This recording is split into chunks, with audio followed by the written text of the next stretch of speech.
Assalamualaikum warahmatullahi wabarakatuh. Alhamdulillahillazi anzala ala abdihil kitaba wa lam yaj'al lahu iwaja. Wa sallallahu ala sayyidina Muhammad wa ala alihi wa sahbihi ajma'in. Saudara Timbalan Perdana Menteri Datuk Seri Zahid, Timbalan Perdana Menteri Datuk Seri Fadilah, Speaker Dewan Negara, Yang di-Pertua Dewan Negara dan tanggal, para menteri, Timbalan Premier dan Ketua Menteri Sabah, Ketua Menteri Besar Selangor, Kelantan dan Ketua Menteri Melaka, rakan-rakan yang saya muliakan. Alhamdulillah kita memanjatkan setinggi-tinggi kesyukuran kepada Allah SWT. Kerana pada hari ini dan hari-hari sebelumnya kita dapat menyempurnakan kongres yang sangat berarti dalam negara madani ini. Ia memberi penjelasan bahawa ada agenda yang belum selesai. Kita faham bahawa dasar ekonomi baru diperkenalkan pada tahun 1971 dan ada kejayaan nyata yang tidak dapat dipertikai. Prasarana desa dan pedalaman jauh lebih baik dari sebelum merdeka. Mobiliti sosial anak-anak Bumiputera, baik Melayu di Semenanjung, orang asli Bumiputera Sarawak dan anak negeri Sabah dapat lonjakan yang membanggakan. Ini kenyataan yang tidak dapat dimungkiri. Yang dikhawatiri hanya tentang pelaksanaan dari segi keusahawanan, perniagaan, perdagangan. Ada kritikan keras terhadap beberapa keterlanjuran. Sementara mengagaskan perubahan, memberi peluang kepada pengusaha dan pedagang, ada kecaman yang agak kuat bahawa seringkali ia memberi manfaat kepada kelompok kecil, segelintir yang memunggah kekayaan atas nama Bumiputera dan meminggirkan majoriti. Kongres seperti ini, seperti mana persiapan beberapa bulan yang lalu dipengusikan oleh Datuk Seri Zahid sendiri dan sekretariatnya Saudara Rafizi yang dibantu oleh Saudara Ashraf, dengan kumpulan-kumpulan sarjana, setiausaha, pejabat awam dan peniaga mempersiapkan dengan maksud membuat penilaian yang terbuka. Ada kekuatan, ada usul baru, ada kelemahan-kelemahan yang tidak mahu kita ulangi dan pertahankan. Ada agensi-agensi diamanahkan curang. Ada dana saham puluh bilion disakau, tidak memberi manfaat kepada Bumiputera. Ada projek-projek atas nama Bumiputera, tetapi tidak menepati maksud kerana diserahkan kepada bukan Bumiputera. Sebagai kerajaan, sebagai negara, kita tidak ada masalah kalau projek itu projek untuk rakyat, projek untuk negara yang boleh dimanfaatkan oleh Bumiputera atau China atau India, bukan masalah. Tetapi kalau projek itu khusus untuk Bumiputera, adalah salah dan pengkhianatan kalau tidak dipertahankan kepentingan Bumiputera keseluruhannya. Firman Allah SWT, Inna Allah la yughayyiru ma biqaumin hatta yughayyiru ma bi anfusihim. Kita sedari tentang lonjakan semangat dan perubahan yang harus bermula daripada masyarakat itu sendiri. Dengan tekad mereka, dengan nilai mereka, dengan akhlak yang luhur, dengan kesungguhan melakukan islah atau perubahan. Saya lebih cenderung istilah reformasi. Datuk Seri Zahid lebih senang dengan transformasi. Tetapi kita boleh gabungkan kedua-duanya. Asalkan ada islah mastata', perubahan sedaya upaya kita. Sebab itu saya dalam negara madani ini bermula daripada perkara asas. Memperkasakan rakyat. Dan rakyat itu bukan hanya segelintir elit, penguasa ataupun elit bandar atau elit desa. Rakyat itu mestilah majoriti, terutama yang terpinggir, sama ada di Sabah atau Sarawak atau Kelantan atau di pinggir-pinggir bandar Kuala Lumpur. Dan kita senantiasa ingat gesaan leluhur bangsa, termasuk pemikir Melayu, Zamba. Jangan kita terus mengizinkan kemiskinan merata. Miskin pada wang ringgit dan harta benda. Miskin pada hemat dan cita-cita. Miskin pada pelajaran dan latihan pengetahuan. Dan miskin perangai yang mulia. Pemikir bangsa memberikan natijah kemiskinan yang sangat luas. Sebab itu, dalam rangka dasar, kita harus menerima beberapa kenyataan. Saya ingin mengemukakan agak terang. Bila kita bicara Kongres Bumiputera, ada yang bimbang. Takut kita mengulangi beberapa kesilapan untuk memenuhi tembolok kelongan kecil. Kita harus pastikan ia tidak berlaku. Ada kalangan, termasuk sebahagian kecil bukan Bumiputera, yang rasa bimbang dan sinis mengapa dasar membantu Bumiputera dan Kongres Bumiputera diteruskan. Mereka tidak lihat kenyataan bahawa jumlah besar Bumiputera di Semenanjung, di Sabah dan Sarawak masih dalam kategori miskin. Mereka lupa bahawa peluang perniagaan usahawan besar masih terbantu bagi Bumiputera. Oleh itu saya ingin menyeru supaya pendekatan kita ini harus berubah. Tidak ada maksud untuk kita meminggirkan sesiapa. Malah saya ingin jelaskan di sini beberapa kenyataan.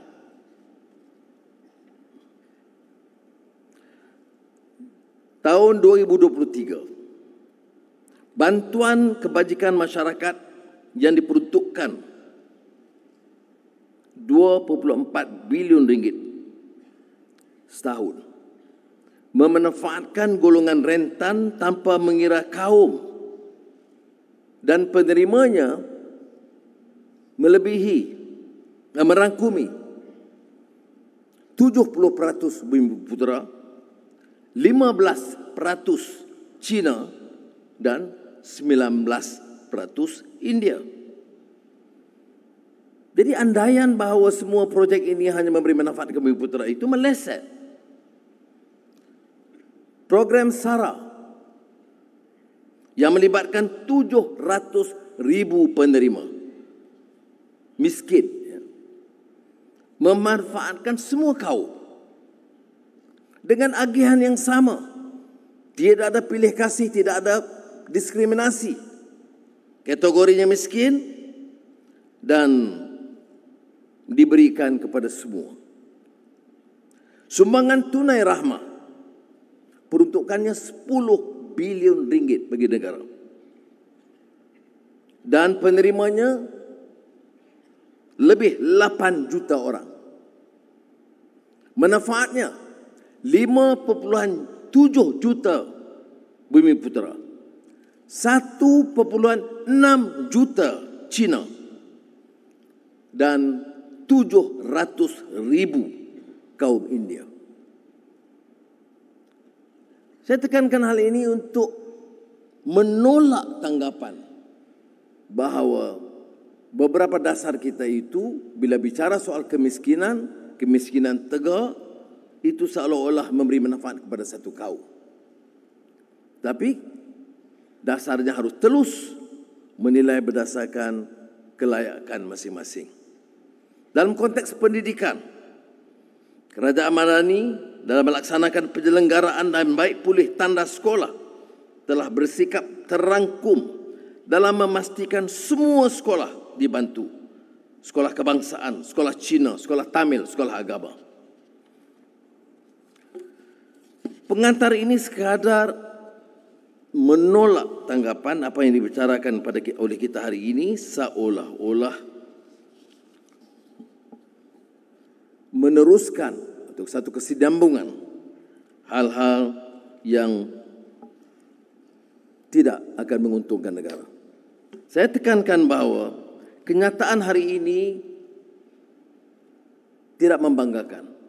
Kesenjangan antara golongan kaya Melayu Bumiputera dengan yang miskin itu kian melebar ketimbang tahun 1971. Kesenjangan di antara kaum Melayu, Cina, India juga terus melebar.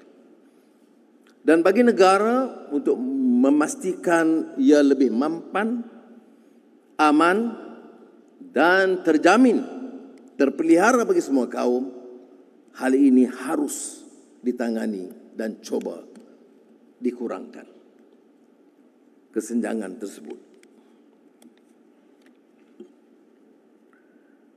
Bila kita bicara tentang PMKS yang merupakan di antara strategi utama dalam ekonomi madani, tentunya peruntukan besar diluluskan.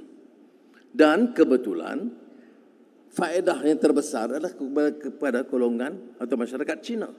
Tapi kita tidak lihat ini sebagai program masyarakat Cina atau masyarakat India. Program ini penting bagi negara. PMKS itu harus dibantu, diangkat keupayaan mereka, walaupun cara kebetulan faedah terbesar diperolehi oleh syarikat-syarikat Cina. Maka saya minta rakan-rakan saya di kalangan Melayu, Cina, India, Bumiputera, Sabah, Sarawak, lihat dalam konteks ini bahawa negara kalau mau maju dan mampan dan terangkat martabat keupayaannya harus berani mengambil beberapa tindakan, sama ada faedahnya langsung kepada Bumiputera atau memberi manfaat kepada Cina atau India. Kita akan lakukan sebaiknya supaya Malaysia hebat dan terkenal semula.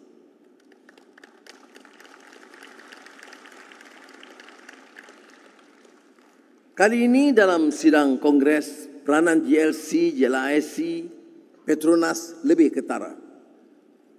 Kerana sudah sampai ke tahap di mana mereka harus juga mengambil alih tanggungjawab yang dahulunya digalas oleh jentera kerajaan.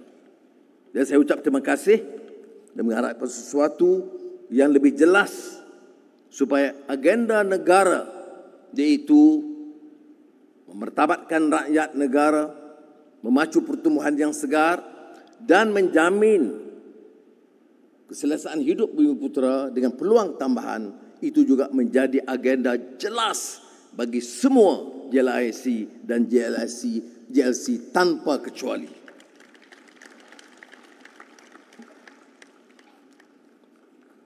Maka Kongres Ekonomi Bumiputera tahun ini selaras dengan matlamat ekonomi madani. Ya, tentunya pemacuan pertumbuhan dan mengambil kira beberapa pendekatan baru, peralihan tenaga, menangani permasalahan security makanan dan juga transformasi digital. Jadi persaingan dan tumpuan mestilah juga ke arah bidang-bidang baru yang sebelumnya tidak menjadi fokus dalam agenda Bumiputera.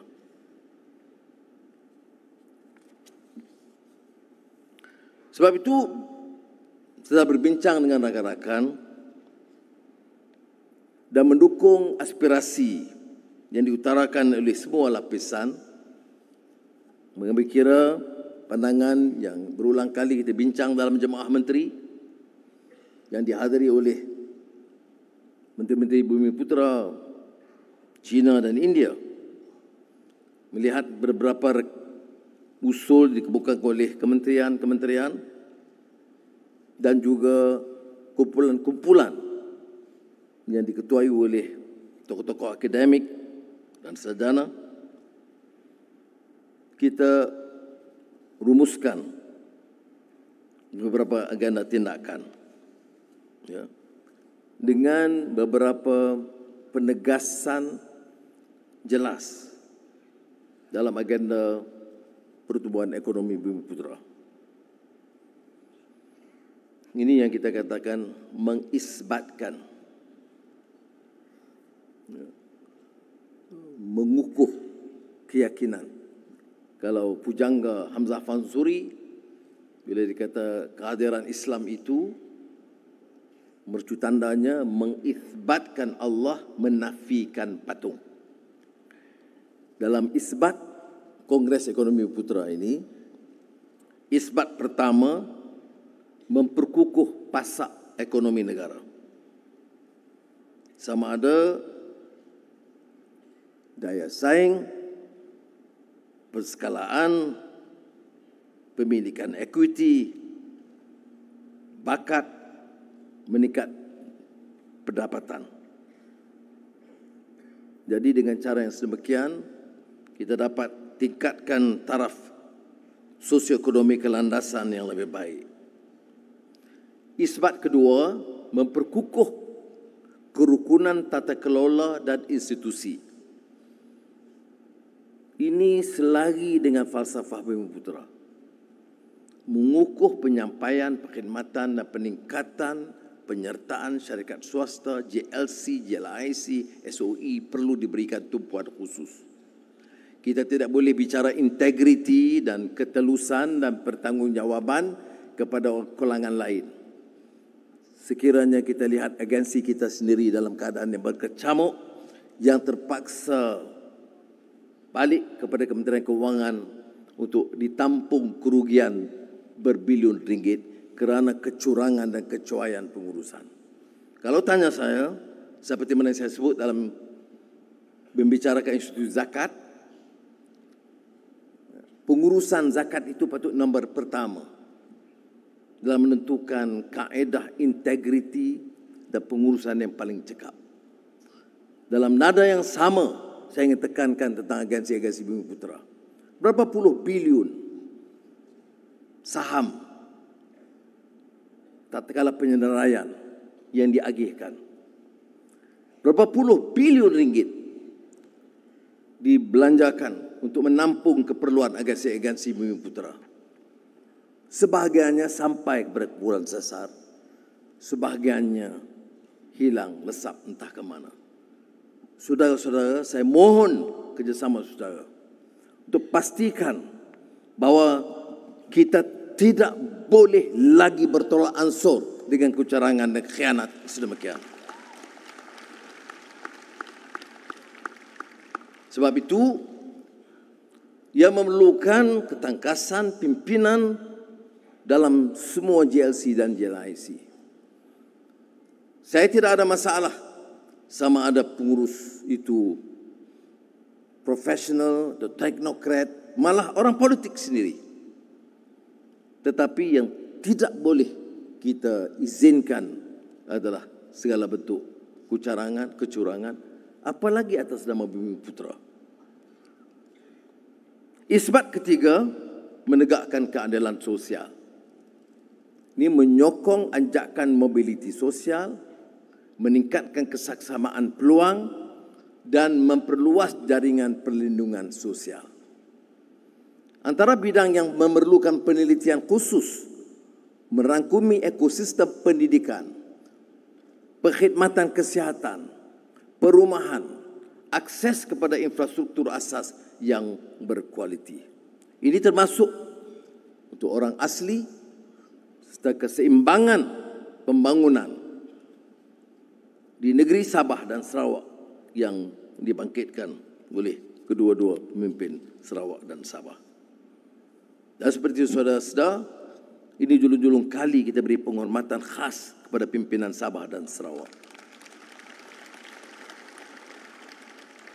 Kerana maksud kita supaya benar-benar usaha dan agenda nasional ini memenuhi hasrat, cita rasa dan aspirasi semua rakyat di negara kita. Saudara-saudara, saya memanfaatkan waktu ini untuk mengumumkan beberapa keputusan penting kerajaan. Setelah merenung dan memikirkan usul-usul dan mengakui kelemahan-kelemahan corak pelaksanaan sebelumnya. Kelemahan terbesar dalam agenda Bumiputera ialah generasi baru usahawan Bumiputera. Ada teguran-teguran yang saya dengar sepanjang semalam dan hari ini dan sebelumnya yang harus kita ambil kira. Sebab itu, saya mau mempertanggungjawabkan melalui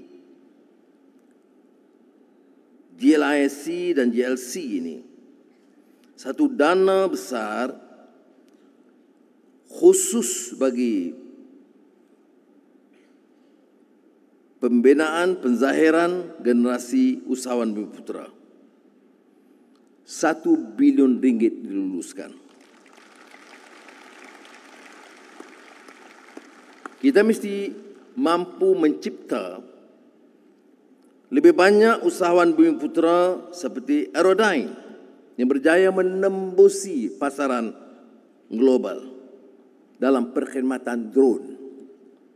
Kita harus berbangga dengan kejayaan Le Copac dan Animonsta yang menggulugi industri karya kreatif. Begitu juga usahawan muda, biar ramai. Sebaik mereka ada petanda keupayaan untuk maju, kita harus berikan segala dukungan seperti mana yang disaksikan dalam kelebihan teknologi digital baru untuk berniaga seperti saudara Khairul Aming baru-baru ini. Kedua, masalah tanah reserve Melayu yang berulang kali disuarakan termasuk dalam laporan Kongres hari ini. Harus dimanfaat dan dibangunkan. Dan kita memutuskan supaya pelaburan hartanah Berhad, permodalan nasional Berhad diamanahkan untuk menerajui dan memacu pembangunan komersial di tanah-tanah reserve Melayu. Ini termasuk pelaburan hartanah Berhad telah membangunkan umpamanya sebagai contoh Hospital Pakar KPJ itu di tanah reserve Melayu di Sungai Penchala. Ini satu contoh yang baik dan kita akan teruskan segera dengan skim perumahan madani di tanah reserve Melayu dengan sasaran membangunkan 2,500 unit mampu milik dalam pada segera. Sudah sedar bahawa kerajaan telah mengambil alih Bandar Malaysia di tengah kota Kuala Lumpur.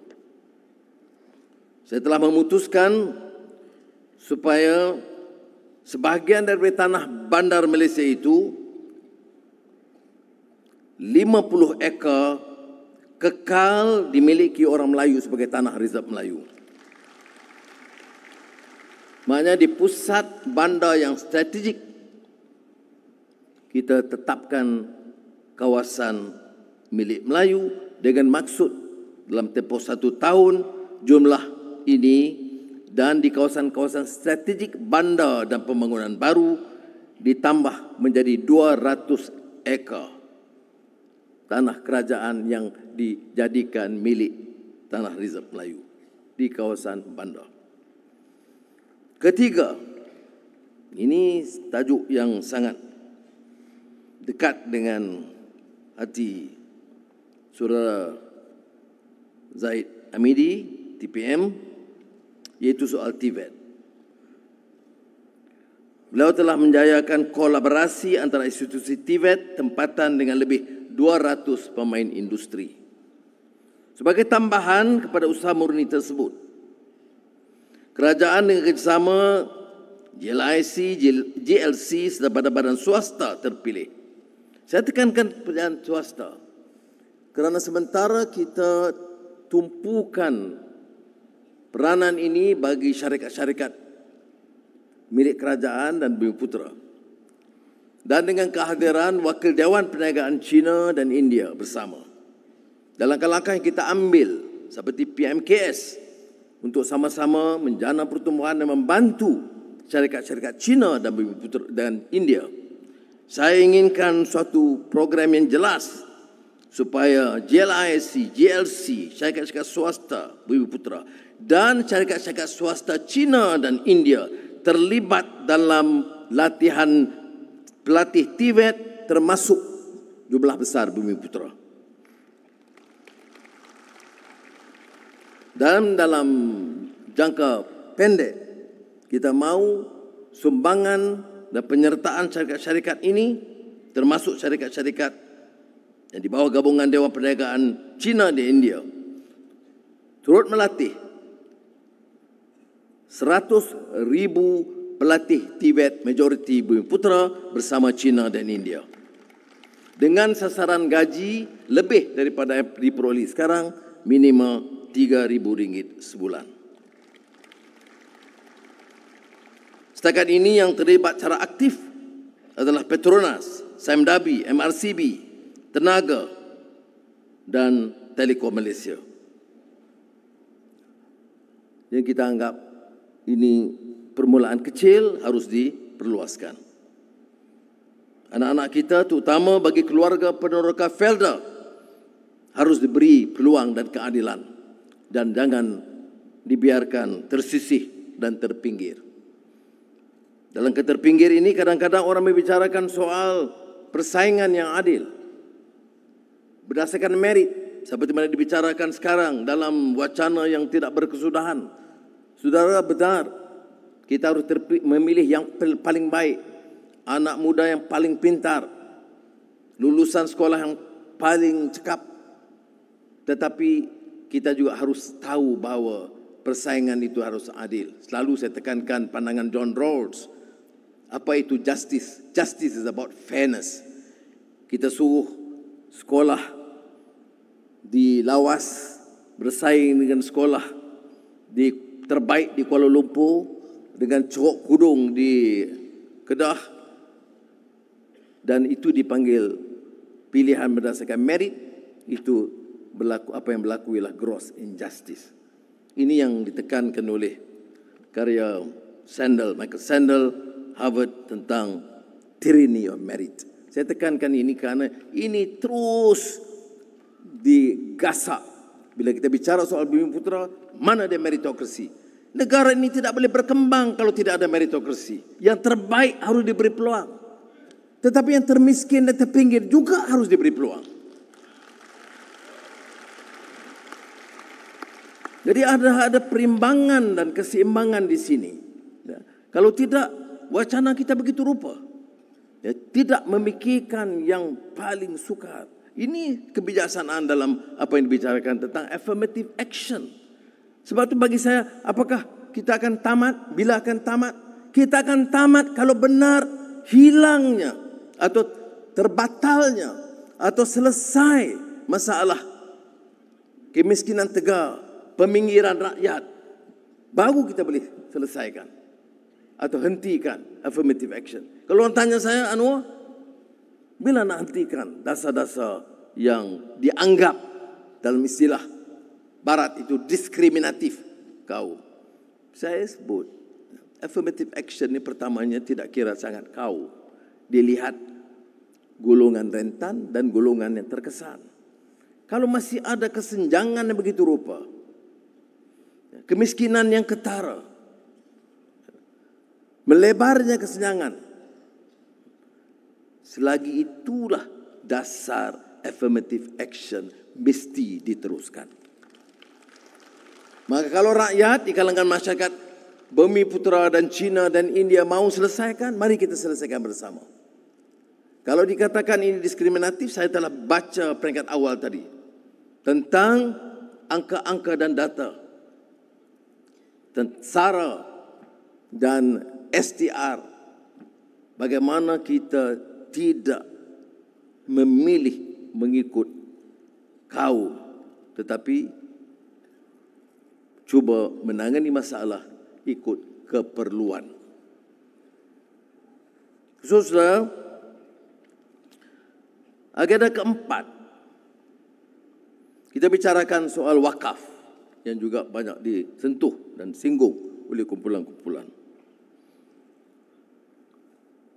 Dan saya sukacita memaklumkan bahawa anak-anak kita dari Persatuan Alumni MARA dan pimpinan MARA sendiri itu telah menggesa supaya ada rencana wakaf yang bukan sahaja memerlukan huluran dana kerajaan, tapi mengajak rakyat yang dulunya dari kelompok yang paling miskin, yang diberikan peluang dan berlakunya mobiliti sosial terangkat kedudukan mereka sebagai profesional dan peniaga. Ratusan ribu, malah mencecah 1 juta lebih anak-anak yang mendapat peluang pendidikan di kolej-kolej MARA termasuk UiTM. Maka dengan ini saya umumkan penubuhan wakaf MARA Madani.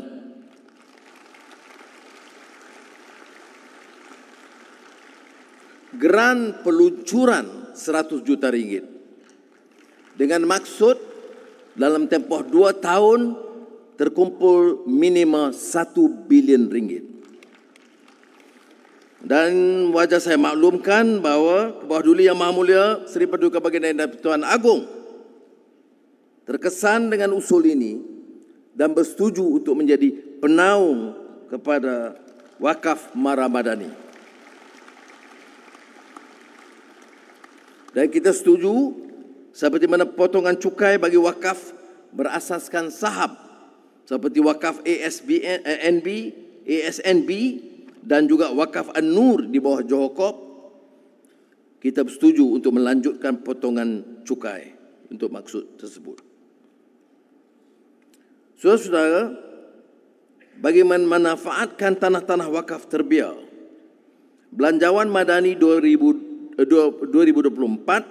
telah menyediakan dana pembiayaan berjumlah 500 juta ringgit sebagai galakan untuk membangunkan tanah-tanah wakaf agar dapat menjana pendapatan mampan dan menyediakan rumah-rumah mampu milik. Kelima, ini masalah vendor tempatan dan syarikat-syarikat kecil yang tidak diberi perhatian. Dan ada teguran yang disampaikan oleh salah seorang penceramah. Bagaimana kita kerajaan dan agensi kerajaan dan jabatan kerajaan bila menetapkan apa-apa yang dibeli, dia tidak langsung mengambil kira sama ada industri tempatan atau industri asing, industri Bumiputera atau industri daripada luar negara. Saya ingin mengarahkan dengan ini bahawa semua hadiah-hadiah sagu hati termasuk untuk sambutan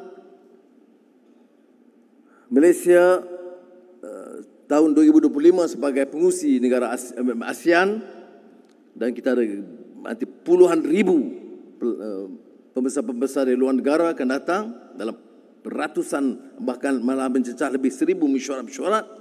Semua hadiah mesti berdasar kekraftangan dan industri tempatan.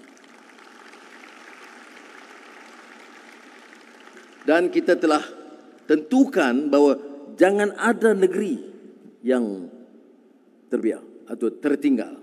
Maknanya mesti dikenal pasti beberapa produk dari Sarawak, dari Sabah, dari Johor, dari Selangor, dari Kelantan, dari Terengganu, supaya mereka dapat bersama-sama menjayakan program ini.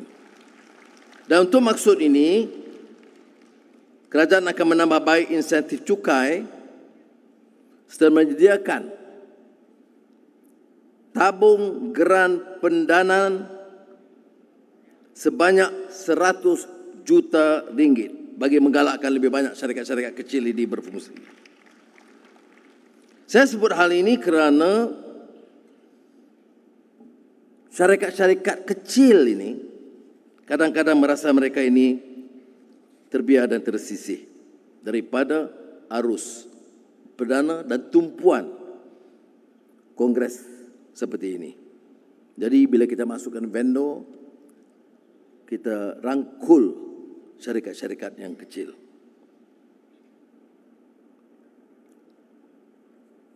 Saudara-saudara, kita juga hadapi masalah di kalangan rakyat, termasuk apa yang dikatakan golongan muda yang terlibat dalam ekonomi gig. Saya setuju dengan gesaan supaya mewujudkan Suruhanjaya Pekerja Gig bagi melindungi hak pekerja gig yang kini mencecah 1,12 juta rakyat, terutamanya di kalangan muda. Kita harus beri keutamaan dalam Suruhanjaya ini untuk memberikan keperluan perlindungan sosial, pertikaian kontrak dan kemajuan kerjaya. Langkah ini diambil kerana majoriti besar belia Bumiputra terlibat dalam pekerjaan gig. Namun sebagai pekerja tidak formal, mereka tidak punya perlindungan perundangan pekerjaan serta sistem perlindungan sosial. Saudara, akhirnya kerajaan bersedia untuk meningkatkan akses kemudahan pembiayaan kredit mikro kepada golongan yang memerlukan.